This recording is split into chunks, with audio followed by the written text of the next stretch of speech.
this next lightning round. So, you guys know the rules. Each presenter will have 20 minutes to discuss their topic. I'll give you a little bit of background on our presenters right now. First up is Carrie Gottschalk. She's an influencer, a skilled social media strategist, and advertiser. She'll be telling us how TEDx Mile High saw a 5x ROAS by using ManyChat to assist with ticket sales. After Carrie, we'll have Paul Barron, $1 million Amazon seller, Amazing.com instructor, and expert consultant. He'll be telling us about chatbot automation and launching and ranking #1 on Amazon in just 2 weeks. After Paul, we'll have Matt Leitz. Matt's the CEO of Bot Builders, a leader in chatbot development and education.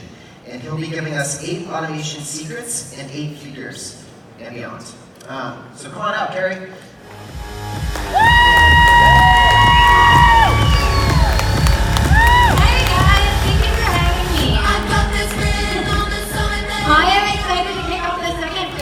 Of the lightning round this afternoon for Agency Day. I am going to share with you a case study on TEDx. And what we did with TEDx is we used simple messenger marketing to grow subscribers, gain leads, engage, nurture, educate, and then sell through Messenger for their event. Now I know this is titled Chatbots for Events, so I don't want you to get discouraged if you don't have an event of your own. This can actually be used for any business type that is trying to build their subscriber list and sell through Messenger. This also works really great for speakers, and I know we have a bunch of speakers in the house too. So I'm going to jump right in and let you know how I first started learning about chatbots. Back in 2017, I was a new entrepreneur, and what I started doing is I started to go to conferences. I was niching in Facebook advertising as a media buyer, and I wanted to become a better media buyer. So what I did is I attended a session with Molly Pittman, and what she was talking about in that session at Social Media Marketing World is how she was using Messenger as a destination to sell tickets to traffic and conversion. This was really exciting for me. I was buying media and specializing in e-commerce and direct response advertising for Facebook, and instead of sending people to a website or to a landing page, finding out that she was able to send them in a Messenger, have a conversation, and build this automation to assist in the sales process was really exciting. The next conference I went to was in May of 2017, and I went to F8. I went to Facebook Developers Conference. And when I walked into that conference, I saw Messenger as a huge highlight again, except it was being used in a different way. These boards were placed throughout the event, and they were encouraging the attendees to scan these boards.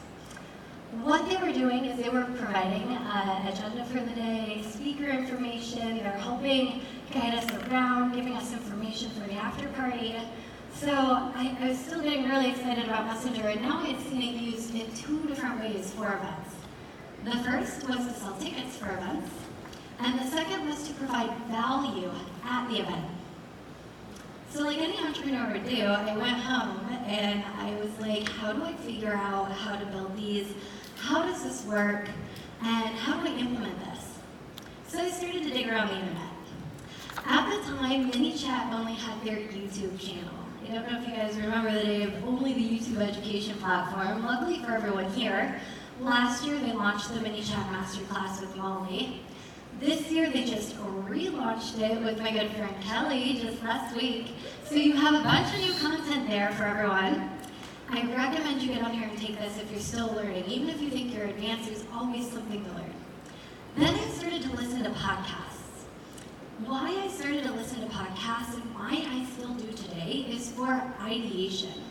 So even though I'm talking about chatbots for events, listening to other people's stories about how someone was using it for a pet shop, or how another person was using Messenger to qualify leads for auto repair based on a survey and the year the car was made, was just exciting, and especially as an agency owner, it gave me ideas on how I could use it for all different types of clients. Outside of that, I started to follow a bunch of thought leaders, and Molly was one of them. There's Kelly, Molly Mahoney, I'm going to shout out to the ladies in the room. I think there are only 2 of us speaking. Where are my updates out there? Good for you. And then I started to jump into Facebook groups. And why Facebook groups were so important, and they still are, I use them all the time today, is because I had so many questions. And I didn't know where to find answers. In 2017, I unfortunately was not friends with these amazing ladies yet, so I couldn't just text them and ask them a question. So in the groups, I'd see people asking questions, I'd follow the threads, I'd learn from that, I'd ask my own questions. Everyone is more than willing to respond and help out because we are all on the same ship. So what do you do after that? I was self-educating, trying to learn, but I needed to get hired.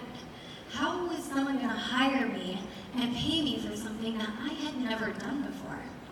The next event that I went to was Social Media Day Denver, and there were a ton of speakers there, and I was like, well, if an event could do this, and I don't want to wait a year for another event, a speaker could use this as well in the same use case.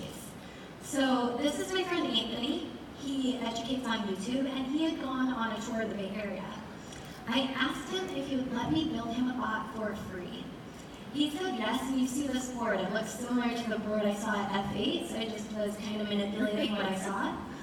And this was so valuable. He put the board in front of his session, and people would scan it. So he was getting organic opt-ins. He wasn't paying for these subscribers. They had already purchased a ticket to his event. It provided value. He was offering out his slides, which you guys will all have the opportunity to grab at the end of this session in the same manner. And it allowed him to continue the conversation. If anyone sitting here has a question for me, and I obviously cannot get to all of you after the session, but you could message me or message the speaker and the bot to keep them engaged. And at the end of it, he actually was able to close some clients, and he also had a little video studio stick that he had patented, and people were buying that too, so it was a great tool for him as a speaker. For me, that was great news as well, because I was able to make a case study out of this. The next thing was in July of 2017, I had signed on TEDx Mile High as a client. They had me contract with them to sell tickets to their next event. Our goal was to sell over 5,000 tickets to this event. It was the largest event to date for TEDx in the US, and so that was my focus. I also asked them, hey, I just did this for a speaker. I bet I can do this for an event. Will you let me build you a bot? Now look at this timeline. I'm learning about these in March. I'm getting this client in July. And they said yes, and I'm building my first paid bot ever for an audience of over 5,000 people to engage and interact with. What we did is we used it for the event first. So we weren't selling at this point. I wanted to show people value. I wanted to see how they used it. I wanted to see the conversations happening in it. So we put these boards up in front of the session rooms, speaker rooms. We put them up in front of the entrance, in front of registration. And at first, people kind of walked by like, I have no idea what that thing is. But then once one person scanned it, another person would scan it, and pretty soon I had 30 people around this poster board scanning it. So they were embracing the technology, and the attendees actually were almost becoming my helpers, because once someone figured it out and was engaging with the messenger bot, they wanted to show their friends and show other people how to sign up because they just learned how to do something new. So what did we do after to keep the momentum going? Out of the 5,000 attendees, around a little over 500 of them opted in, so we were at about a 12% organic opt-in rate. We wanted to keep using it. So we wanted to provide value, we wanted to keep selling tickets to our next event. We had another one coming up in the spring for 3,000 people. So we added a little ad spend on the back end to grow the bot. What we did is a simpler Facebook ad messenger destination campaign, offering people access to the early bird pricing, and then we also introduced a contest, and I'll show you guys that in my next slide on the marketing phases. We still only had a lead list or an audience list of 900 people. So I don't want anyone here to get discouraged if they're a new agency owner or thinking about budgeting or how to grow their messenger subscribers and get them to convert. We only spent $1,500, had a 900 people list, and then on the back end, once tickets were about ready to go on sale, because people opted in to receive this notification. Again, also different rules in 2017 as things are changing. But we were able to get an 80% open rate, a 34% click-through rate. We sold over 100 tickets to our next event and generated over $7,700 in revenue. So this is how you can use these on a little bit of a smaller scale, but this applies to every type of business, not just events. So we're in the fall right now. If you own a business, have a product or service, you can use this to grow your subscribers, promote a sell. For all the e-commerce people in here, we know Black Friday, Cyber Monday is coming up. I see some people like, oh God, don't talk about it yet. But, so this will work. And then on the other end of this, these are the phases we went through. And there's one main phase I want to talk about, is it's teasing the pre-sale. Too many marketers just want to market. We want to put our product out there and go sell it and tell people the sale is on, the product is live. What we're missing out on is the lead gen and subscriber growth phase of the marketing. So what I've done for TEDx and what I've done for all of my other clients as well is I've teased this. I've created value, a little bit of scarcity, and I've told people, hey, do you want to opt in to receive the early bird discount code? Once tickets go on sale, you will be the first to know, and there is only a limited number of these tickets at this price. So this is the first phase. The second phase is then when the sale actually happens. We message them and let them know that the sale is going on, and at this level is where we were able to convert that ad spend to make that revenue. At this level too, I usually introduce some type of contest, low cost, high value for the lead gen. Some of the things I want to note in this level is we don't want to prevent sales from happening by giving away a free product. We want to give them some sort of upgrade. So at this level, I'm typically offering a free VIP or all access upgrade, a backstage pass, opportunity to meet the speakers or to get signed books. I'm not offering a free ticket because I don't want people not to purchase a ticket thinking they're going to hold out to win the contest.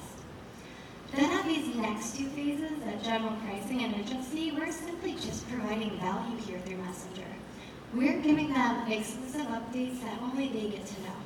If you know anything about TEDx events, we hide our schedule and we slowly announce the speakers. We don't tell everyone who's all coming on. But our Messenger audience gets that information first.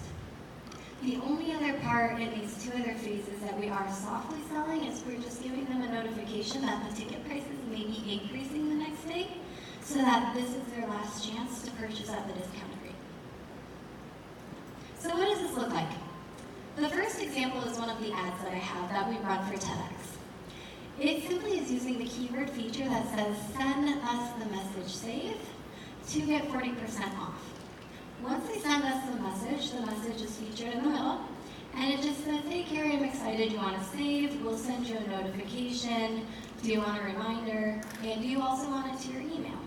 So now they're opted in for the reminder. We also are asking for their email because some people do like it in two places, and it's an opportunity to grow your email list. Now this only converts emails at about 40%.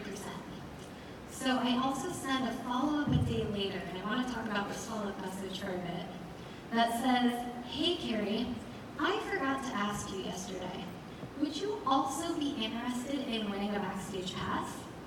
I think the only people that said no or didn't respond were the people that didn't see the message, that just don't check their messages. Almost everyone said yes. We sent out a little fun Giphy, Waves World of them toting around their backstage pass VIP to make it fun. And then we said, great. Please let us know the best email to reach you at if you are our winner. Now notice I did not say I would message you if you are a winner. We will only email you if you are a winner. Therefore, there's higher value and a stronger call to action for them to give me their email address. This third message had about a 98% opt-in for emails as well. So we're not only growing our subscriber list, but we're growing our email list at the same time. The other thing about this message that made it so successful is the informality of it. We all know that marketers have a tendency to ruin marketing. And we don't want the bot to sound too body, we don't want to sound too salesy. So the fact that I followed up and was just like, hey Joe, I forgot to let you know yesterday, we have a contest going on. I wish I could show you the responses. There were so many people in there that were so happy to receive this message, thanking me, telling me I made their day, for thinking about them. It sounded more human.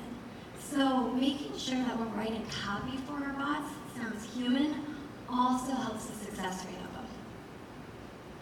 And again, these are just a couple more examples of what it looks like inside of Messenger. Another one is another notification reminder for one of our other events. And then the slide on the other side is just how we asked for the sale. And in here too, a little bit of the informality. I just wanted to pop in here and let you know about the pre-sale. How many people tell you they just want to pop into your email or to your messenger? So this converted, and it keeps converting. This is now going to be the 6th event I'm working with them on in November, and we have these results year after year. So what does this look like on the back end? Again, really simple. I know there are a lot of advanced strategies today for the agency owners, but it doesn't need to be that complex. Here's another example of a contest that we're doing for subscriber growth and lead gen. This just says we're going to be giving away a virtual pass. This is for Agents of Change, a conference taking place next week actually. And we ran this contest for the virtual pass to people on the outskirts of the state. This is all the way up in Portland, Maine. So we wanted people to come in for the virtual pass that may not fly there. This is also a good way to introduce them to the conference so that they might actually purchase a physical ticket and fly there the next year. All we're doing on the back end is adding the keyword growth tool. And I'm also adding a couple tags for conditional opt-ins. So the first one lets me know that they clicked on the ad. Then they get the message saying, hey, thank you for entering. Again, we will only contact you by email if you are our winner. From there, we're connecting them to either MailChimp or Google Sheets and native integration. And then we're adding the tag on that user input opt-in that they actually did enter. Having these two tags on both sides of it is also important because I know if they came in and then if they took action. So you can also set up conditional rules to follow up. If they did enter, great, they don't need another message. If they didn't enter, you might want to follow up with them. And that's it. At the bottom, we just say, great, is there anything else we can help you with? And then I always navigate people back to the main menu. I know that we have the bottom nav in Messenger, but not everyone has figured that out if it's their first time in Messenger using it. So having this simple button-based navigation at the bottom to where they can go back through and self-educate also helps with the conversion rates. So what does this look like from an integration side? It does not have to be super complex. If you have MailChimp, you simply can connect MailChimp and generate your lead list. If not, and if you're just starting out and have not set up a Zap yet, you can push people into Google Sheets and manually upload your list.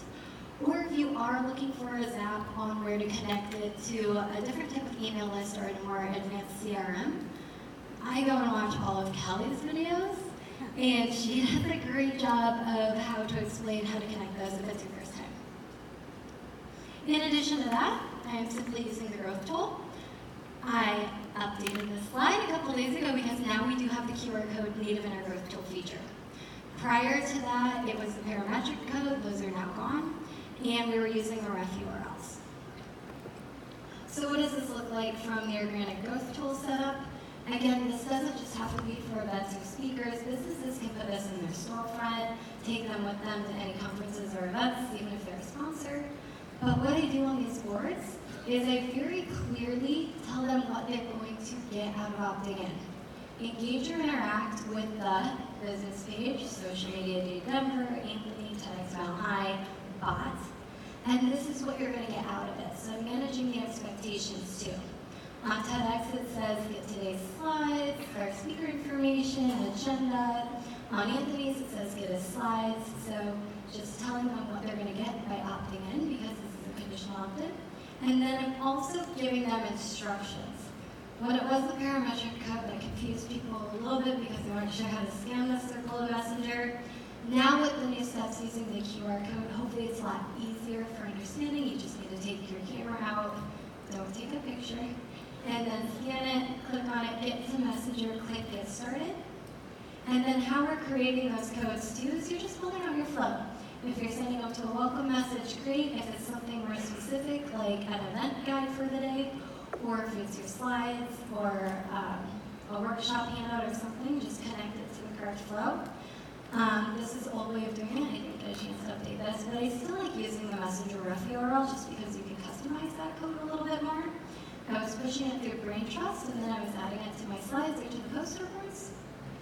And then this is simply where we went to set it up. So ref URL, pick your flow, copy, paste, push it over. Then in Brain Trust, you could add your coloring or branding to it. And that's all I have for you today. So I want to thank you guys for being here and attending my session. And I want to practice what I preach. And if you get your camera out, you can scan the QR code and get a copy of today's slides. Or you can use the short URL if you're on your laptop and just send it to the keyboard. Thank you guys.